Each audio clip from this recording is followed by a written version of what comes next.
The Russian phrase "здесь содержимого меньше" literally translates to "there is less content here," or "the content here is less."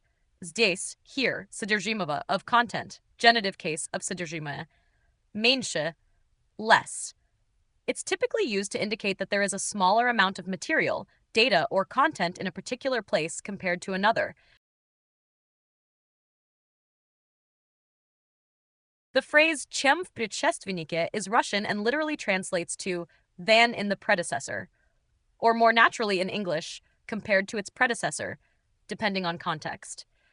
Чем than, used in comparisons, в in, предшественнике, predecessor, the one that came before. So the phrase is usually part of a sentence like, open quote, "Эта модель быстрее, чем в предшественнике." This model is faster than in its predecessor. Close quote. If you want, I can break down why чем is used here and how it interacts. The Russian phrase "no оно есть" literally translates to "but it exists" or "but it is there." No but, оно it, neutral gender. Есть is or exists, present tense, often used to emphasize existence rather than identity. So the phrase is usually used to acknowledge the existence of something, sometimes even if it's unexpected, unwanted, or hard to notice. For example, я этого не вижу, но оно есть. I don't see it, but it exists. If you want, I can explain the subtle nuance that makes this phrase feel very Russian in tone. It's almost philosophical. The phrase "подчиненные Елены, первая группа" is Russian and can be translated literally as Elena's subordinates, first group. Breaking it down, подчиненные subordinates, people who report to someone. Елены of Elena, possessive form. Первая группа, first group, likely a category or division among subordinates, so it refers to a group of people who report to Elena and are classified as the first group.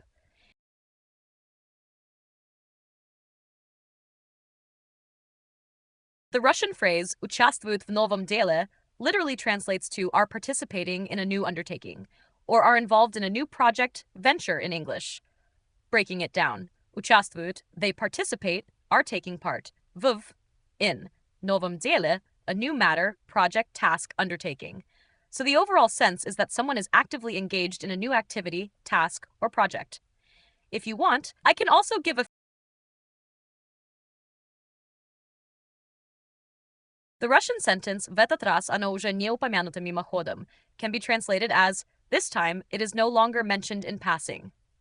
Breaking it down, в этот раз, this time, оно, it, уже не, no longer, упомянуто, mentioned мимоходом, in passing, casually, briefly. So the nuance is that previously it might have been mentioned casually or briefly, but this time it's given more attention or treated seriously. The Russian sentence «Прадед Сергиуса в надежде вернуть несостоявшуюся невесту обратился за помощью к сыщику» translates to English as Sergius's great-grandfather, hoping to get back his lost fiancée, turned to a detective for help. Breaking it down, Praded Sergiusa, Sergius's great-grandfather, в надежде вернуть, in the hope of getting back, несостоявшуюся невесту, the fiancée who never became, i.e., the lost or broken-off fiancée, обратился за помощью к сыщику, turned to a detective for help.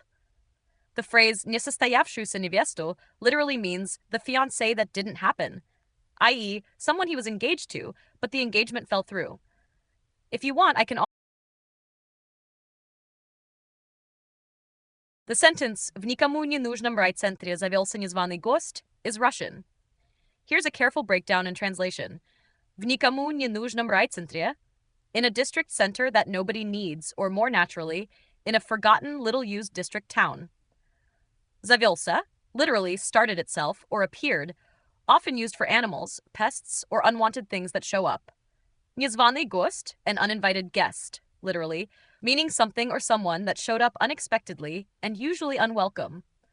Putting it together, an uninvited guest appeared in a district town that nobody cared about. Contextually, it could refer to anything from a literal stranger, an animal, or metaphorically something unwelcome like trouble or disease. If you want, I can also give a The sentence in Russian, Сергиус на свой страх и риск посмотрел художественный фильм о событиях предыдущих книг. Translates to English as Sergius, at his own risk, watched a feature film about the events of the previous books.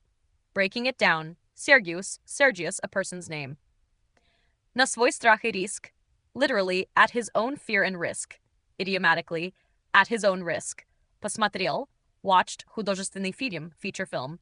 Fictional film, not a documentary. О событиях предыдущих книг, about the events of the previous books. The phrase на свой страх и риск adds a sense that watching the film might be dangerous, questionable, or could lead to trouble, though here it's likely meant humorously or figuratively.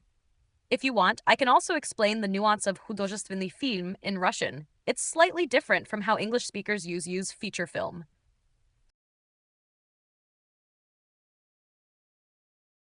The phrase «И, конечно, он опять предупреждает» is Russian. Literally, it translates to «and of course, he warns again». Breaking it down. «И, конечно», and of course. Он, he, опять, again, предупреждает, warns. The colon indicates that what he is warning about will follow, so it's usually used in a context where someone keeps giving warnings or reminders, and the speaker is pointing out that it's happening once more. If you want, I can also explain the tone. The Russian phrase «постоянные песенные пародии замучили» can be translated roughly as «the constant song parodies have exhausted me, us», or more colloquially, «I'm fed up with the constant song parodies». Breaking it down. Постоянные, constant, persistent. Песенные пародии, song parodies. Замучили, literally tormented or tired out, but in this context it means fed up with or exhausted by. So the speaker is expressing annoyance or fatigue from hearing repeated song parodies. The phrase «всё смешалось, сборник» is Russian. Breaking it down, «всё смешалось» literally translates to «everything got mixed up» or «everything is mixed together». Сборник means collection or anthology.